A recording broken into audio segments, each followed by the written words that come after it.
আসসালামু আলাইকুম। একটা নতুন ও অদ্ভুত গল্প নিয়ে আজকে হাজির হয়েছি। মুভিটির নাম পোর থিংস। মুভিটি 2023 সালের ডিসেম্বরে মুক্তি পেয়েছে। মুভিটিতে মূল চরিত্রে অভিনয় করেছে এমা স্টোন এবং তার অভিনয়ের জন্য সে এবার অস্কারও পেয়েছে। এই মুভির আইএমডিবি রেটিং 8.3। তো চলুন আর কথা না বাড়িয়ে মূল গল্প শুরু করা যাক। মুভির শুরুতে আমাদের একটা মেয়েকে দেখানো হয় যে তখনই ছাদ থেকে লাফ দেয়। এরপর সিন পরিবর্তন হয়, আমরা একটি মেয়েকে দেখতে পাই যার নাম বেলা। বেলা দেখতে বড় হলেও তার আচার আচরণ ছিল বাচ্চাদের মতো। এরপর আমাদের একটা লোককে দেখানো হয় যে ছিল অনেক বড় একজন সার্জন, সে এখানে ছাত্রদের ক্লাস নিচ্ছিল। কিন্তু কেউ ওই ডাক্তারকে তেমন একটা পছন্দ করতো না, কারণ সবার মতে সে একজন পাগল ডাক্তার এবং সে দেখতে অনেক ভয়ানক ছিল। তখনই সেখানে ম্যাক্স নামের একটি ছেলে সবার বিরোধিতা করে, কারণ ম্যাক্সের ডাক্তারের পড়ানোর পদ্ধতিটা অনেক পছন্দ হতো। এরপর ডাক্তার ম্যাক্সকে তাদের বাড়িতে নিয়ে যায়, যেখানে বেলা ডাক্তারকে দেখে তাকে এসে জড়িয়ে ধরে। ডাক্তারই মূলত বেলাকে দেখাশোনা করত। এখানে ডাক্তার বেলাকে ম্যাক্সের সাথে পরিচিত করায়, কিন্তু বেলা তখন দুষ্টুমি করে ম্যাক্সের নাকে মেরে বসে, যাতে ম্যাক্স অনেক ব্যথা পায় এবং তার নাক দিয়েও রক্ত পড়ে। তখন ডক্টর ম্যাক্সকে বলে একটি অ্যাক্সিডেন্টের দরুন বেলার ব্রেন ছোট বাচ্চাদের মতো হয়ে গিয়েছে। ডক্টর ম্যাক্সকে তার বাড়িতে থাকতে বলে এবং বেলার গ্রোথের উপর নজর রাখতে বলে। এরপর থেকে ম্যাক্স এই বাড়িতে থেকে বেলার সকল আচার আচরণের উপর নজর রাখতে থাকে, যেখানে বেলার সব কাজকর্মই ছিল ছোট বাচ্চাদের মতো। একদিন বেলা ডাক্তারের সার্জারি রুমে চলে আসে এবং একটি মৃত লাশকে কাঁচি দিয়ে ক্ষতবিক্ষত করে ফেলে। একদিন ম্যাক্স ডাক্তারকে জিজ্ঞাসা করে বেলা কোথা থেকে এসেছে। তখন ডাক্তার এই বিষয়টি নিয়ে মাথা ঘামাতে নিষেধ করে, শুধু নিজের কাজ করতে বলে। একদিন বেলা ডাক্তারকে জিজ্ঞাসা করে তার বাবা মা কোথায়। তখন ডাক্তার বলে তার বাবা মা ডাক্তারের অনেক ভালো বন্ধু ছিল, তারা পাহাড় থেকে পড়ে মারা গিয়েছিল। তখন থেকে ডাক্তারই বেলাকে দেখাশোনা করে। ডাক্তার এখানে বেলাকে নিজের মেয়ের মতোই আদর করত। বেলার ম্যাক্সের মধ্যে ধীরে ধীরে বন্ধু হয়ে যায়। বেলা ম্যাক্সকে মানচিত্র দেখে বিভিন্ন দেশের নাম জানতে চায়। ম্যাক্সও তখন বেলাকে সেই সব দেশ সম্পর্কে বলে। বেলা তখন ম্যাক্সকে নিয়ে বাড়ির ছাদে যায়। এরপর সে নিচে এসে ডাক্তারকে অনেক জোর করতে থাকে তাকে বাইরে নিয়ে যাওয়ার জন্য। ডাক্তার কখনোই বেলাকে বাইরে কোথাও নিয়ে যায় না। বেলা তখন ঘরে নানা জিনিস ভাঙচুর করা শুরু করে। তখন ডাক্তার বাধ্য হয়ে বেলাকে নিয়ে বাইরে যায়। যাওয়ার পথেও ডাক্তার বেলাকে বলতে থাকে বাইরে গেলে তার অনেক ক্ষতি হতে পারে, কিন্তু তারপরেও বেলা বাইরে যেতে চায়। বাইরে আসার পর ম্যাক্স বেলাকে একটা ব্যাঙ দেখায়, যেটা দেখে বেলা ব্যাঙটিকে তখনই মেরে ফেলে। খুব শীঘ্রই ঝড় আসবে এটা বলে ডক্টর বেলাকে নিয়ে রওনা দেওয়া শুরু করে। ম্যাক্সের কারণ জিজ্ঞাসা করলে ডাক্তার বলে বেলা তার এক্সপেরিমেন্টের একটা অংশ, তাই বেলাকে নিয়ন্ত্রণ করতে না পারলে তাদের জন্য অনেক বিপদ হবে, যেটা শুনে ম্যাক্স অনেক অবাক হয়। এরপর আসার সময় বেলা আইসক্রিম খাওয়ার জন্য জিদ করতে থাকে এবং ডাক্তার আর ম্যাক্সকে মারতে থাকে। তাই আর বেলাকে কন্ট্রোল করতে না পেরে ডাক্তার বেলাকে ক্লোরোফর্ম দিয়ে অজ্ঞান করে দেয় এবং তাকে বাসায় নিয়ে আসে। এসব দেখে ম্যাক্সের অনেক সন্দেহ হয়, তাই সে ডক্টরের ডেস্ক চেক করতে থাকে এবং সেখান থেকে একটা রিসার্চ পেপার পায়, যেখানে ব্রেন নিয়ে অনেক কিছু লেখা ছিল। এরপর ম্যাক্স ডক্টরের কাছে গিয়ে তাকে সব সত্যি বলতে বলে। তখন ডক্টর সব সত্যি বলে দেয়। মুভির শুরুতে দেখানো সেই মহিলাটি মূলত বেলার মা, যে বেলা গর্ভে থাকা অবস্থায় আত্মহত্যা করে। ডাক্তার তাকে অনেক বাঁচানোর চেষ্টা করলেও বাঁচাতে পারে না। তখন ডক্টর তাকে নিয়ে একটা নতুন রিসার্চ শুরু করে। সে মহিলার পেট থেকে সে বাচ্চাটিকে বের করে এবং তার ব্রেন তার মায়ের ব্রেনের সাথে স্থানান্তর করে। আর ঠিক এভাবে বেলার জন্ম হয়, অর্থাৎ এই শরীর বেলার মায়ের ছিল। এসব শুনে ম্যাক্স অনেক অবাক হয়। অন্যদিকে বেলা বয়স বাড়ার সাথে সাথে নিজের শরীরের গোপন অঙ্গগুলো সম্পর্কে অনেক বেশি কৌতূহলী হচ্ছিল। সেই সব ম্যাক্সকেও বলে। অবুঝ বেলা ম্যাক্সের সামনে এসব অঙ্গ দেখাতে গেলে ম্যাক্স তাকে বোঝায়, একটা ভদ্র ঘরের মেয়ে কোনোদিনও এসব অঙ্গ অন্যদের দেখায় না। এরপর রাতে ডাক্তার ম্যাক্সকে বলে বেলাকে বিয়ে করে নিতে। এই কথা শুনে ম্যাক্স প্রথমে একটু বিব্রত হলেও পরে সে এতে রাজি হয়ে যায়। কিন্তু সে বলে বেলা যদি এতে রাজি থাকে তাহলে সে বেলাকে বিয়ে করবে। তখন ডাক্তারও ম্যাক্সকে একটা শর্ত দেয় যে বিয়ের পর ম্যাক্সকে বেলাকে নিয়ে এই বাড়িতেই থাকতে হবে, অন্যত্র সে যেতে পারবে না। এবং পরদিনই ডাক্তার এই বিষয়ে একটা এগ্রিমেন্টও তৈরি করে। যে এগ্রিমেন্টটি নিয়ে এসেছিল তার নাম ছিল ডানকেন। সে নিজেও এগ্রিমেন্ট দেখে অনেক অবাক হয়, কারণ এগ্রিমেন্ট মতে ম্যাক্স আর বেলাকে সারা জীবন এই বাড়িতেই বন্দি হয়ে থাকতে হবে। এরপর ডানকেন ওয়াশরুমে যাওয়ার নাম করে বেলার কাছে যায় এবং তার সৌন্দর্য দেখে মুগ্ধ হয়ে যায়। সে বেলাকে নানা কথা বলে উস্কাতে থাকে যে ডাক্তার বেলাকে সারা জীবন এখানে বন্দি করে রাখতে চায়, বেলাকে বাইরের সৌন্দর্য উপভোগ করতে দিতে চায় না। পরদিন ডানকেন আবারও বেলাকে বলে সে খুব শীঘ্রই লিসবন শহরে যাবে এবং সে নিজের সাথে বেলাকেও নিয়ে যেতে চায়। এতে বেলা বলে ডাক্তার তাকে কোনোদিনের অনুমতি দিবে না। এটা শুনে ডানকেন বলে অনুমতি লাগবে না, সে লুকিয়ে বেলাকে নিয়ে নিজের সাথে নিয়ে যাবে। এতে বেলাও খুশি মনে রাজি হয়ে যায়, কিন্তু বেলায় সবকিছুই ডাক্তারকে বলে দেয়। ফলে ডাক্তার তাকে কোনোভাবে যেতে দিতে চায় না। তখন বেলা জেদ করা শুরু করে যে সে আর এই কারাগারে বন্দি থাকবে না, সে ডানকেনের সাথে অ্যাডভেঞ্চারে যাবে। বেলার জেদের কাছে না পেরে ডাক্তার ম্যাক্সকে ডেকে পাঠায়। ম্যাক্সও বেলাকে অনেক বোঝায় যে ডানকেন কোনো ভালো চরিত্রের লোক নয়, সে বেলার ক্ষতি করতে পারে। কিন্তু এরপরও বেলা জিদ করলে ম্যাক্স ডানকেনকে মারতে যেতে চায়। তখনই বেলা ম্যাক্সকে শান্ত করার জন্য তাকে কিস করার বাহানায় তার মুখে ক্লোরোফর্ম দিয়ে তাকে অজ্ঞান করে দেয়। এরপর ডাক্তার বেলার জেদের কাছে হার মেনে নেয় এবং তাকে যাওয়ার অনুমতি দিয়ে দেয়। ম্যাক্স এতে রাগ হলেও ডাক্তার ম্যাক্সকে বোঝায় যে বেলা এখন ধীরে ধীরে বড় হচ্ছে, তারা চাইলেও আর বেলাকে নিজেদের কাছে আটকিয়ে রাখতে পারবে না, কারণ মানুষ সব সময় স্বাধীনভাবে বাঁচতে চায়। আর সে বিশ্বাস করে বেলা একদিন ঠিকই তাদের কাছে ফিরে আসবে। এরপর বেলা ডানকেনের সাথে লিসবন শহরে চলে আসে, যেখানে বেলা নতুন নতুন খাবার এক্সপিরিয়েন্স করে আর ডানকেনও বেলার ভালোভাবে সুযোগ নিতে থাকে। আর এই সব কিছুই বেলাও অনেক বেশি উপভোগ করতে থাকে।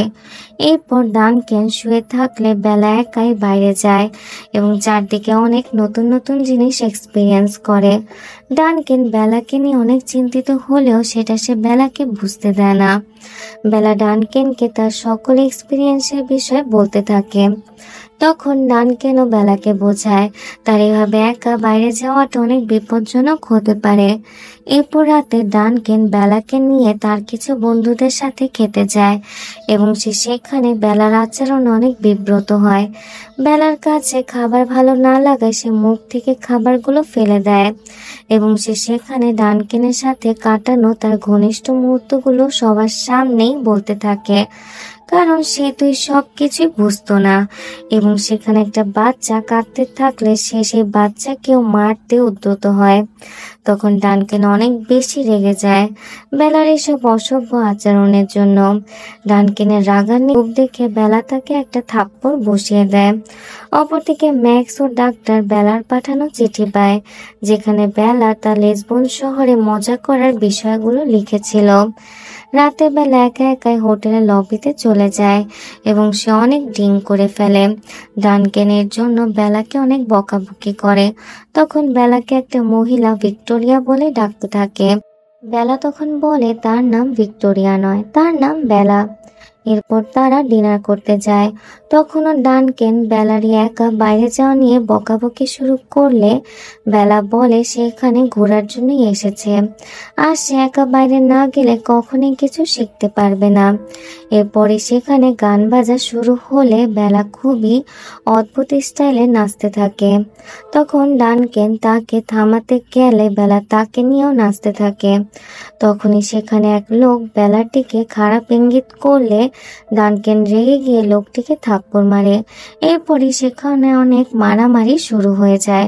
তখন বেলা ডানকেনের এমন উগ্র আচরণ দেখে তার মুখে ওয়াইন মারে। এরপর তারা রুমে আসলে তাদের সবকিছুই ঠিকঠাক হয়ে যায়। তারা আবার ঘনিষ্ঠ হতে গেলে বেলা তাকে বলে সে যখন একটা লোকের সাথে দাবা খেলছিল তখন লোকটি তার প্রাইভেট পার্টে হাত দিয়েছিল। কিন্তু বেলা যেহেতু এসব কিছুই বোঝে না, তাই কোনটা খারাপ আর কোনটা ভালো তা সে বুঝতে পারেনি। এটা শুনে ডানকেন তখন অনেক কাঁদতে থাকে, কারণ সে আর এখন বেলাকে নিয়ে থাকতে পারছিল না। অন্যদিকে ডাক্তার একদিন মাথা ঘুরে পড়ে যায়। ম্যাক্স ভালো করে বুঝতে পারছিল বেলা না থাকায় ডাক্তারের অবস্থা এমন হয়েছে, কিন্তু এই ডাক্তার এই কথা স্বীকার করে না এবং বলে তাদের উচিত তাদের রিসার্চ আবারও নতুন করে শুরু করা, আর তার জন্য ডাক্তার আরেকটি মেয়ের ব্যবস্থা করতে বলে। অন্যদিকে আমাদের ডানকেনকে দেখানো হয়। ডানকেন বেলাকে আর কন্ট্রোল করতে না পেরে একটা নতুন বুদ্ধি বের করে। সে বেলাকে ভুলিয়ে ভালিয়ে একটা ট্রাঙ্কের ভিতর ভরে নেয় এবং এক জাহাজে ওঠে, যাতে বেলার বাইরে যেতে না পারে এবং কারোর সাথে কথাও বলতে না পারে। বেলাও এটা বুঝতে পারে। অনেক রাগ হয় সে। এরপর বেলা বাইরে গিয়ে একজনকে জিজ্ঞাসা করে জাহাজ কতদিন পর আর কোথায় থামবে। উত্তরে লোকটি বলে জাহাজটি 3 দিন পর অ্যাথেন্স শহরে পৌঁছাবে। তাই এখন বেলাও 3 দিন হওয়ার অপেক্ষা করতে থাকে। এরপর বেলা সে জাহাজে মার্থার হ্যারি নামে দুজনের সাথে পরিচয় হয়, কিন্তু বেলা আবারও তাদেরকে তারা ডানকেনের প্রাইভেট কথা বলা শুরু করে। তখনই সেখানে ডানকেন আসলে সে আবারও বেলার উপর রাগ দেখাতে থাকে। বেলাকে পোলার সোসাইটির কথা বললে হ্যারি এটা নিয়ে ব্যঙ্গ করে, কারণ তার মতে সোসাইটির এসব গদবাঁধার নিয়ম মানার কোনো দরকারই নেই। হ্যারি আর মার্থার এমন সুন্দর মানসিকতা দেখে বেলার তাদেরকে অনেক ভালো লাগে এবং তাদের সাথে সে বন্ধুত্ব করে নেয়। এরপর ডানকেন বেলাকে বিয়ের জন্য প্রপোজ করে, কারণ সে এখন বেলাকে পুরোপুরি নিজের করে পেতে চাচ্ছিল, কিন্তু বেলা তাকে না করে দেয় এবং বলে তার বিয়ে হবে ম্যাক্সের সাথে, সে তাকে কথা দিয়েছে। আর ডানকেনের উগ্র আচরণও বেলার কাছে এখন আর ভালো লাগছিল না। অন্যদিকে ডাক্তার অন্য একটি মেয়ের মাথায় বাচ্চার ব্রেন লাগিয়ে আবারও রিসার্চ শুরু করেছিল, কিন্তু মেয়েটির গ্রোথ বেলার তুলনায় অনেক কম হচ্ছিল। অন্যদিকে বেলা মার্থার হ্যারির সাথে থেকে অনেক অনেক বই পড়া শেখে, যেখানে সে ফিলসফির বইও পড়ে এবং সমাজে মানুষের সম্পর্কে অনেক কিছু জানতে পারে। কিন্তু এখানে হ্যারি তাকে বলে সমাজের প্রতিটা মানুষই এক একটা পশু, কিন্তু তারা তাদের পশুত্বটা লুকিয়ে রাখে এবং সভ্য হয়ে চলার অভিনয় করে। অন্যদিকে ডানকেনের বেলার এসব বই পড়া, নিজের জ্ঞান বৃদ্ধি করা এসব একদমই পছন্দ হচ্ছিল না, তাই সে বেলার বইটি ফেলে দেয় এবং বেলাকে নিয়ে রুমে চলে যায়। রুমেও বেলা বই পড়তে থাকে এবং বেলাও মার্থাকে নিয়ে অনেক বেশি বলতে থাকে, তাই ডানকেন অনেক রেগে যায়। তাই সে রেগে মার্থার চেয়ার ধরে টেনে তাকে পানিতে ফেলতে যায়, কিন্তু মার্থা ভয় পাওয়ার বদলে উল্টো খুশি হয়ে বলে কারো হাতে তার মৃত্যু হবে। এটা কত আনন্দের বিষয়। এই দৃশ্যটা সত্যি অনেক হাস্যকর ছিল। ডানকেনে ফেলার আগে গার্ডরা এসে তাকে ধরে ফেলে। এরপর রাতে বেলা হ্যারির কথাগুলো নিয়ে অনেক বেশি ভাবছিল, তাই সে হ্যারির কাছে যায়। সেখানে প্রতিটা মানুষের মধ্যে যে পশুসত্তা লুকিয়ে আছে এই কথাটা মানতেই চাচ্ছিল না, তাই হ্যারি তাকে পরদিন কোথাও নিয়ে যাওয়ার কথা বলে। পরদিন যখন ডানকেন জুয়া খেলায় ব্যস্ত ছিল তখন হ্যারি বেলাকে নিয়ে একটা জায়গায় যায়, যেখানে অনেকগুলো অসহায় শিশু খাদ্যের অভাবে মারা যাচ্ছিল। এসব দেখে বেলার অনেক কষ্ট হয়, তাই সে দৌড়ে তাদের কাছে যেতে চায়, কিন্তু হ্যারি তাকে থামিয়ে দেয়, কারণ এই মানুষগুলো যদি তাকে পায় তাহলে তার সব কিছু লুটে নেবে, এমনকি তারা তার অনেক বড় ক্ষতিও করতে পারে। কিন্তু এতে আসলে তাদেরও কোনো দোষ নেই, অভাবের তাড়নায় তারা এমনটা করতে বাধ্য ব্যর্থ হয়। তাদের জায়গায় যদি আমরা থাকতাম তাহলে আমরাও এমনটাই করতাম। আসলে মানুষ নিজের স্বার্থের জন্য সবই করতে পারে। রুমে ফিরেও বেলা এসব ভেবে অনেক বেশি কাঁদতে থাকে। তখন সে চারদিকে অনেক টাকা পড়ে থাকতে দেখে, যা ডানকেন জুয়া খেলে জিতেছিল। বেলা সেই টাকাগুলো নিয়ে নেয় সেই গরিব বাচ্চাদের দেওয়ার জন্য, কিন্তু সেখানে থাকা গার্ডরা বেলাকে যেতে দেয় না। বোকা বেলা তখন সেই গার্ডদের বলে টাকাগুলো তাদেরকে দিয়ে দিতে, কিন্তু গার্ডরা এত টাকা দেখে সেগুলো তাদের নিজেদের কাছেই রেখে দেয়। অন্যদিকে ডানকেন তার টাকাগুলো না পেয়ে গার্ডদের উপর অনেক চিল্লাতে থাকে যে তার সব টাকা চুরি হয়ে গিয়েছে। কিন্তু তখন বেলা ডানকেনকে সব বলে দেয় যে আসলে সেই টাকাগুলো গরিব বাচ্চাদের দিয়ে দিয়েছে। আর তখনও বেলা সেই গরিবদের জন্য অনেক বেশি কাঁদতে থাকে। ডানকেনের তো রেগে পুরো মাথা একবারে খারাপ হয়ে যায়। এরপর আবার গার্ডরা তাদের বলে যে তাদের পরের ঘাঁটিতে নেমে যেতে, যেহেতু তাদের কাছে আর কোনো টাকা পয়সাই ছিল না। এরপর বেলা যাওয়ার আগে হ্যারিকে থ্যাংক ইউ জানায়, কারণ সে হ্যারির কারণেই সমাজ আর সমাজের মানুষের সম্পর্কে অনেক কিছু জানতে পেরেছিল। এখানে হ্যারি বেলাকে বলে আমরা চাইলেও সমাজকে পরিবর্তন করতে পারবো না, এসব মেনে নিয়ে আমাদেরকে থাকতে হবে। এরপর বেলা ডানকেন প্যারিসে এসে পৌঁছায়, যেখানে তাদের কাছে না ছিল কোনো টাকা না কোনো থাকার জায়গা। বেলার কাছে বিষয়টা বেশ মজারই লাগছিল যে এটা তাদের জন্য এক ধরনের নতুন এক্সপিরিয়েন্স হতে যাচ্ছে। কিন্তু বেলার এসব কথা ডানকেনের মোটেও ভালো লাগছিল না। তাই বেলা নিজেই তাদের খাওয়া থাকার ব্যবস্থা করবে বলে সেখান থেকে চলে যায়। এরপর বেলা হাঁটতে হাঁটতে একটা পতিতালয়ের সামনে চলে যায়। সেখানে সুইনি নামের একটা মহিলা ছিল। তাকে বেলা বলে তার অনেক টাকার দরকার, আর তাই তার কোনো কাজও দরকার। সুইনিও তখন তাকে নিজের দেহ বিক্রির কথাই বলে। আর এই কাজ করে যে টাকা পাওয়া যায় সেটা বেলার কাছে অনেক মজাদার লাগে। যেহেতু বেলার মস্তিষ্ক ছিল বাচ্চাদের মতো, তাই সে বুঝতেই পারে না যে কাজটা কতটা জঘন্যতম কাজ। এবং তখনই একটা লোক এসে বেলাকে পছন্দ করে এবং তাকে কিনেও নেয়, এবং বেলা ওই লোকটির সাথে ঘনিষ্ঠ হয়। ফলে বেলা অনেক টাকা পায়। সেই টাকা দিয়ে বেলা কিছু খাবার কিনে। ডানকেনেতে অনেক অবাক হলেও পরে বেলা তাকে সব কিছু খুলে বলে, যা শুনে ডানকেন বেলার উপর অনেক রেগে যায় এবং বেলাকে ঘৃণা করতে থাকে। কিন্তু অবুঝ বেলা তো বুঝতেই পারে না যে সে এমন খারাপ কি করেছে। তখন বেলাও বলে সে এখন ডাক্তারের কাছে ফিরে যেতে চায়। তখন বেলা কিছু টাকা বের করে, যা ডাক্তার তাকে দিয়েছিল বিপদে কাজে লাগাতে। কিন্তু ডানকেন সে টাকা নিয়ে সেখান থেকে পালিয়ে যায়। এখন বেলায় শহরে টাকা পয়সা ছাড়া একেবারে একা হয়ে যায়। তাই সে আবারও সেই পতিতালয়ে ফিরে যায় এবং সুইনিকে বলে একটা কাজের ব্যবস্থা করে দিতে। সে টাকা উপার্জন করবে এবং সেই টাকা দিয়ে সে পড়াশোনা করবে, বই পড়বে, যাতে সে অনেক কিছু জানতে পারে এবং তার জ্ঞানও বৃদ্ধি করতে পারে। তাই সুইনিও বেলাকে এখানে রেখে দেয়। বেলা অনেক সুন্দর হয়, সে অনেক কাস্টমারও পাচ্ছিল এবং অনেক টাকা উপার্জন হচ্ছিল এবং সে এখানে একাধিক লোকের সাথে ঘনিষ্ঠ হচ্ছিল। এটা যে কতটা জঘন্য কাজ সে বিষয়ে বেলার কোনো ধারণাই ছিল না। বেলা এখানে একাধিক পুরুষের সাথে মিশে এবং সেটা বুঝতে পারে যে সবাই একরকম হয় না। কেউ কেউ অনেক হিংস্র হয়, শুধুমাত্র মেয়েদের ভোগ করে, আবার কেউ কেউ অনেক ভালো হয়। বেলার এখানে একটা নতুন বন্ধুও পায় যার নাম ছিল টয়নেট। একটা সময় পর বেলার কাছে মেয়েদের কিভাবে প্রদর্শন করা বা বিক্রি করা এই জিনিসগুলো একেবারেই ঠিক বলে মনে হয় না। তাই সে সুইনির কাছে যায় এবং মেয়েদের অধিকার নিয়ে কথা বলতে থাকে। সেটাও বলে যে সে আর এই কাজ করতে চায় না। কিন্তু সুইনি তখন তাকে ইমোশনাল ব্ল্যাকমেল করা শুরু করে। সে বেলাকে দেখায় তার একটা ছোট নাতনি আছে যার চিকিৎসার জন্য অনেক টাকা দরকার। এসব শুনে বেলাও তখন আর না করতে পারে না এবং এখানেই কাজ করতে থাকে। তার পাশাপাশি বেলা তার পড়াশোনাও শুরু করে দেয়, যেখানে সে সার্জারি বিভিন্ন জিনিস শেখা শুরু করে। এরই মধ্যে ডানকেন আবারও বেলার কাছে ফিরে আসে, তাকে নিজের সাথে নিয়ে যেতে চায়, তাকে বারবার বিয়ের জন্য বলতে থাকে, কিন্তু বেলা তাকে পুরোপুরি না করে দেয়। অন্যদিকে আমরা বেলার মতো সে আরেকটি মেয়েকে দেখি, যার উপর ডাক্তার নতুন করে রিসার্চ শুরু করেছিল, কিন্তু এই মেয়েটি এখনো কথাই বলতে পারতো না। এরপর ডাক্তার ম্যাক্সকে তার পেটে বাড়তে থাকা একটা টিউমার দেখায় এবং সার্জারি করে সেটা ফেলতে বলে। ডাক্তার এখানে ম্যাক্সকে জানায় তার এই টিউমার ক্যান্সারের রূপ নিয়েছে এবং সে খুব শীঘ্রই মারা যাবে। আর সে বেলাকে অনেক মিস করছে, তাই সে ম্যাক্সকে বলে তাড়াতাড়ি করে বেলাকে যেন খোঁজার ব্যবস্থা করে। অন্যদিকে টয়লেট বেলার পেটে একটা চিহ্ন দেখতে পায়, যেটা বেলাকে পেট থেকে বের করার সময় কাটতে হয়েছিল, কিন্তু বেলা বলে এটা অ্যাক্সিডেন্টের দরুন হয়েছে আর এই কথা ডাক্তারই তাকে বলেছিল। এরপর ম্যাক্স যায় ডানকেনের কাছে বেলার ঠিকানা জানতে। ডানকেন বলতে চায় না, কারণ বেলার কারণে আজ তার করুণ অবস্থা।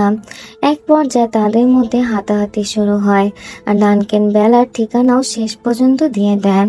এরপর তারা বেলাকে একটা চিঠি পাঠায়, যেটা দেখে বেলা বুঝতে পারে ডাক্তার অনেক অসুস্থ, তাই সে লন্ডনে ডাক্তারের কাছে ফিরে আসে। ডাক্তারের অবস্থা দেখে সে অনেক কষ্ট পায়। এখানে ডাক্তার বেলাকে জানায় সে আর বেশি দিন বাঁচবে না, আর এতদিনে বেলাও আসলে অনেক ম্যাচিওর হয়ে গিয়েছিল, তাই সেও বুঝতে পারে তার পেটে আসলে ওটা কোনো সার্জারির দাগ। তাই এবার ডাক্তারও বেলাকে পুরো সত্যিটা বলে আর ম্যাক্সও বেলাকে পুরো সত্যিটা খুলে বলে, আর ওইসব রিসার্চ পেপারও বেলাকে দেখায়। ওইসব জেনে বেলার অনেক বেশি খারাপ লাগে। তার সাথে বেলা সে মেয়েটিকেও দেখতে পায় যার উপর তারা আবারও নতুন করে এক্সপেরিমেন্ট করছিল। এটা দেখেও বেলার অনেকটা রাগ লাগে। এরপর বেলা সেই জায়গায় যায় যেখান থেকে তার মা লাফ দিয়েছিল। বেলার অনেক কষ্ট হলেও সে বুঝতে পারে আসলে ডাক্তারই তাকে বাঁচিয়েছিল এবং নতুন জীবন দিয়েছিল, তাই সে আবারও ডাক্তারের কাছে যায় এবং ডাক্তারও বেলাকে বলে বেলা তার এক্সপেরিমেন্টে সবচেয়ে ভালো ফল, কারণ বেলার বুদ্ধিমত্তার গ্রোথ ওই মেয়েটির চেয়ে অনেক বেশি। এখানে বেলাও ডাক্তারকে বলে সে নিজেকে একজন ডাক্তার হিসেবে গড়ে তুলবে। এরপর বেলা ম্যাক্সকে জিজ্ঞাসা করে সে কি এখনো বেলাকে বিয়ে করবে কিনা। ম্যাক্স বলে সে বেলাকে অনেক ভালোবাসে আর বেলা যে পতিতালয়ে কাজ করে তাতে তার কোনো আপত্তি নেই, কারণ সে বেলাকে পূর্ণ স্বাধীনতা দিতে চায়। ম্যাক্সের এই উদার মানসিকতা দেখে বেলাও ম্যাক্সকে বিয়ে করতে চায়। এরপর ম্যাক্স আর বেলার বিয়ের দিন আসে, তখনই সেখানে চলে আসে ডানকেন, যে তার সাথে করে একটা লোককেও নিয়ে এসেছিল, যার নাম হচ্ছে আলফ্রেড, যার কেউই না বরং বেলার মা অর্থাৎ ভিক্টোরিয়ার হাজবেন্ড। ডানকেন বলে ওদিন যখন একটা মহিলা বেলাকে ভিক্টোরিয়া বলে ডাকে তখনই ডানকেনের অনেক সন্দেহ হয় এবং পরে সে মহিলা থেকে সবকিছু জানতে পারে। আলফ্রেড বলে যখন তার স্ত্রী প্রেগনেন্ট ছিল তখন তার কিছু মানসিক সমস্যা হয় আর তাই সে বাড়ি ছেড়ে চলে যায়। আলফ্রেড তাকে অনেক খুঁজেও পায়নি। আজকে এত বছর পরে আলফ্রেড তার বিবাহিত স্ত্রীকে আর হারাতে চায় না। ডাক্তার আর ম্যাক্স বেলাকে অনেক আটকাতে চাইলেও বেলা আলফ্রেডের সাথে তার বাড়িতে চলে যায়। সেখানে গিয়ে বেলা দেখে আলফ্রেড সবসময় তার বাড়ির চাকরদের সাথে খারাপ ব্যবহার করে এবং তাদের বন্দুকে গুলির ভয় রাখে। বেলা একজনকে ভিক্টোরিয়া অর্থাৎ তার মায়ের বিষয়ে জিজ্ঞাসা করলে সে কিছুই বলে না। রাতে খাবার সময় বেলা জিজ্ঞাসা করে ভিক্টোরিয়া কেন বাড়ি ছেড়ে গিয়েছিল, সে কি সুখী ছিল না। জবাবে আলফ্রেড বলে প্রেগনেন্ট অবস্থায় তার কিছু মানসিক সমস্যা হয়েছিল, সে নিজের পেটের সন্তানকে মনস্টার ভাবত আর তাই সে সেখান থেকে চলে যায়। আলফ্রেড আরও বলে ভিক্টোরিয়া তার সাথে অনেক হ্যাপি ছিল কারণ আলফ্রেড তাকে অনেক ভালোবাসত। বেলা ভালো করে বুঝতে পারে যে আলফ্রেড আসলে মিথ্যা বলছে আর সে অনেক কঠোর স্বভাবের লোক। বেলা তাকে তার পতিতালয়ে কাজ করার কথাটিও বলে দেন। এতে আলফ্রেড অনেক রেগে যায় কিন্তু সে বেলাকে মাফ করে দেয়। সে আরও বলে যে বেলা অনেক ভাগ্যবতী, কারণ অন্য কোনো স্বামী তার এত বড় পাপের জন্য তাকে মাফ করতো না। সে বেলাকে আগামী কয়েক মাস বা বছরে প্রাসাদ ছেড়ে বের হতে না করে দেয় এবং বেলা যদি এই কথা না শুনে তাহলে সে বেলাকে গুলি করে মেরে ফেলবে। যা শুনে বেলা ভালো করে বুঝতে পারে তার মায়ের সুইসাইডের কারণ কি। পরদিন বেলা বাড়ি থেকে বের হতে গেলে দেখে সব দরজা বন্ধ এবং সে আলফ্রেডের রুমে গেলে শুনতে পায় আলফ্রেড ডাক্তারের সাথে কথা বলে যে সে বেলার উপর কোনো একটা সার্জারি করবে যাতে বেলার কোনোদিনও মা হতে না পারে আর কারোর সাথে কোনো শারীরিক সম্পর্ক না করতে পারে। আর আলফ্রেড তাকে ভুলিয়ে ভালিয়ে নিয়ে যেতে চাইলে বেলা না করে দেয়, কারণ সে সবটাই জানতো। তখন আলফ্রেড বেলাকে গুলি করা হুমকি দিতে থাকে এবং ক্লোরোফর্ম মিশানো পানিটি খেতে বলে। কিন্তু বেলা পানিটি না খেয়ে তা আলফ্রেডের মুখে ছুঁড়ে মারে এবং তার পায়ে গুলি করে। এরপর বেলা তাকে নিয়ে নিজের বাড়িতে যায় এবং ম্যাক্সের সাহায্যে প্রথমে আলফ্রেডের পায়ের গুলিটি বের করে। এরপর সার্জারি করে আলফ্রেডের ব্রেন একটা ছাগলের ব্রেনের সাথে পরিবর্তন করে দেয়, কারণ সে তাকে শাস্তি দিতে চাচ্ছিল। বেলা ডাক্তারকে তার বাবা মনে করত, আর ডাক্তারকে সে অনেক ভালোবাসতো। ডাক্তারও বেলাকে অনেক ভালোবাসতো, আর বেলাকে জড়িয়ে ধরে সে তার শেষ নিঃশ্বাস ত্যাগ করে। এরপর দেখা যায় বেলা তার অ্যানাটমি পরীক্ষার জন্য প্রিপারেশন নিতে থাকে। সে এখন আলফ্রেডের বাড়িতেই থাকতো। সে ম্যাক্স আর টনেটকেও তার কাছে নিয়ে এসেছিল।